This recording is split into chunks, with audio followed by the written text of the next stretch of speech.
দেখো 1 ঘন্টা ধরে হাঁটতেছি, তারপর শেষ হচ্ছে না রাস্তা। দেখো পিছনে পাহাড়, এই পাহাড়গুলো যে কোথায় গিয়ে শেষ হয়েছে আল্লাহ জানে।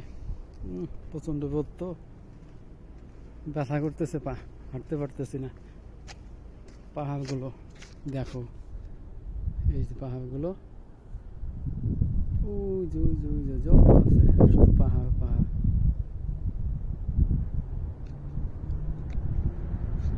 আমাদের ক্যাম্প পর্যন্ত এরকম চলে গেছে, কোথায় শেষ এটা ঠিক নাই, কারণ আমি এখন পর্যন্ত শেষ পাইনি, কোন পর্যন্ত শেষ এটা আল্লাহ ভালো জানে। শেষ আছে অবশ্য, সেটা অনেক, হয়তো 50-60 কিলোমিটার গেলে হয়তো বোঝা যাবে যে পাহাড়টা শেষ হয়েছে, কিন্তু এর আগে বোঝা যাবে না কোথায় শেষ। চারপাশে দেখছো, প্রচণ্ড কষ্ট হচ্ছে, প্রচণ্ড হাঁটতে পারতেছি না, বসতেছি উঠতেছি, ব্যায়াম করতেছি, কি করা।